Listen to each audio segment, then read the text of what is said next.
എൻ്റെ സ്കൂളാണ് വൈലോപ്പിള്ളി സ്കൂൾ എന്ന് ഞാൻ മനസ്സിൽ എപ്പോഴും കരുതുക.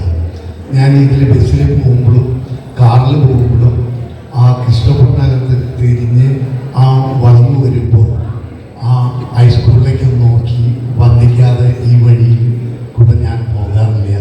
ഞാൻ സേവനം ചെയ്ത സ്ഥലങ്ങളെല്ലാം എനിക്കൊരു ക്ഷേത്രമായിട്ട് ഞാൻ തീരുമാനിച്ചിരിക്കുന്ന സ്ഥലങ്ങളാണ്. അപ്പോൾ ഗവൺമെൻറ് സ്കൂളിൽ 3 വർഷം ജോലി ചെയ്തു. 85 ജൂൺ 1-ാം തീയതി 5-ാം തീയതി കൊണ്ടാണ് ഞാൻ ജോലി ചെയ്തത്. 3 വർഷക്കാലം ഇവിടെ ഉണ്ടായി. അന്ന് പഠിച്ചിരുന്നൊരു വിദ്യാർത്ഥിയാണ് അറ്റത്ത് വേദിയിലിരിക്കുന്നത്. ദേവി പഠിക്കില്ല പഠിക്കുന്ന കാലത്ത് 3 കൊല്ലം അദ്ദേഹം 86-ൽ SLC കഴിഞ്ഞ് പോകുമ്പോൾ ഞാൻ എൻ്റെ ക്ലാർക്കാണ്. അപ്പോൾ എന്നെ കണ്ടിട്ടില്ലെന്ന് ചോദിച്ചപ്പോൾ 3 നില കെട്ടിടമായതുകൊണ്ട് കുട്ടികളൊക്കെ താഴ്ത്തും, ഞങ്ങൾ 2-ാം നിലയിലും ബാക്കിയുള്ളൊരു 3-ാം നിലയിലും. 3-ാം നിലയിൽ നിന്ന് താഴത്തേക്ക് ഇറങ്ങിയാൽ കുട്ടികൾക്ക് എന്താ വേണ്ടത്? ഇവിടെ അധ്യാപകരുണ്ടോ അനധ്യാപകരുണ്ടോ ഒന്നും നോക്കലൊന്നല്ല, മോളിൽ നിന്നൊന്ന് ഇറങ്ങി കിട്ടുകയുള്ളൂ താഴത്തേക്ക്. അതാണ് മോഹം.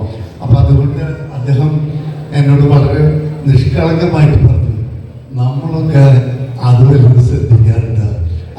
പഠിപ്പിക്കണ അധ്യാപകര് നന്ദിനി ടീച്ചറെ അദ്ദേഹത്തിന് നന്നായിട്ട് അറിയാം, ജോർജ് മാഷെ അറിയാം, ചന്ദ്രശേഖര മാഷെ അറിയാം, ദിവ്യവർമ്മ മാഷെ അറിയാം, കേരളവർമ്മ മാഷെ അറിയാം, ഡേസി ടീച്ചർ, സഹോദരി ചേച്ചി ടീച്ചർ, ഇവരൊക്കെ എൻ്റെ കൂടെ വർക്ക് ചെയ്തവരാണ്. എനിക്കും അവരുടെ പേരുകളൊക്കെ വൈകാട്ടാണ്, അതൊക്കെ ഓർമ്മയുണ്ട്. അപ്പം അനധ്യാപകരായിട്ട് ഈ ഓഫീസിൻ്റെ ഉള്ളിലിരിക്കുന്ന ക്ലർക്കിനെയും കഷ്ടിച്ച് പ്യൂൺസിനെ ക്ലാസ്സിൽ വല്ല മെമ്മോ ഒക്കെ കാണിക്കാൻ ചെല്ലുമ്പോൾ അവർക്ക് പരിചയമുണ്ടാവും. ബാക്കിയുള്ള മിനിയൽ സ്റ്റാഫിനെയും അനധ്യാപകരെ അത്രയ്ക്ക് പരിചയമില്ല. ആകെ ഞങ്ങളായിട്ടുള്ള ബന്ധം എന്ന് പറഞ്ഞാൽ കുട്ടികൾ സ്കൂൾ വിട്ട് പോകുമ്പോൾ സർട്ടിഫിക്കറ്റ് കൊടുക്കണം, SLC ബുക്ക് കൊടുക്കണമെങ്കിൽ ഞങ്ങളുടെ മുമ്പിൽ വരും, അപ്പോഴാണ് കാണുക.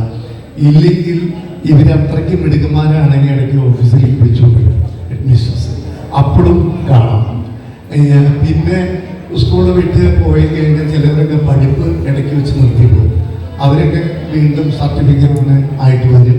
അങ്ങനെയൊക്കെ വരുമ്പോഴാണ് പിന്നെ വല്ല സ്കോളർഷിപ്പ്, ലംസം ഗ്രാൻഡ് ഇതൊക്കെ വാങ്ങിക്കാൻ വരുമ്പോഴാണ് ഓഫീസിലുള്ളവരെ കാണും. അപ്പോൾ അദ്ദേഹം എനിക്ക് സന്തോഷമുള്ള കാര്യമാണ്, ഞാൻ ജോലി ചെയ്ത കാലത്ത് പഠിച്ചൊരു കുട്ടി ഇവിടെ വേദിയിലുണ്ട് എന്നുള്ളത് വളരെ സന്തോഷം. ഒരു സ്കൂളിലെ ജീവിതം ഞാൻ അന്ന് ഇതിനായിരുന്നുണ്ട് വരുമ്പോൾ ഇവിടെ സ്കൂളിൽ ജോലി ചെയ്യുന്ന കാലത്താണ് എൻ്റെ വിവാഹം നടന്നത്. അതുപോലെ പല ഓർമ്മകൾ. ഞാൻ ആദ്യമായിട്ട് വന്ന ദിവസം ഇവിടെ ഈ കമ്പനിപ്പടിക്കുള്ള ഒരു ഹോട്ടലിൽ ഉച്ചയ്ക്ക് ഭക്ഷണം കഴിച്ചു. അന്നത്തോടു കൂടി ഹോട്ടൽ ഭക്ഷണം ഞാൻ നിർത്തി. ചോറ് പാത്രം അന്ന് കോപ്പറേറ്റീവ് ബാങ്കിൻ്റെ കൺസ്യൂമർ സ്റ്റോറിൽ നിന്ന് പോയിട്ട് ഒരു ചോറ് പാത്രം ബാഗ് മേടിച്ചു വന്നു. കാരണം എന്താണെങ്കിൽ വേറൊന്നും കൊണ്ടല്ല, അന്ന് 4 രൂപയെ വേണ്ടു ഭക്ഷണത്തിന് ഇവിടെ, വലിയൊരു 4 രൂപ.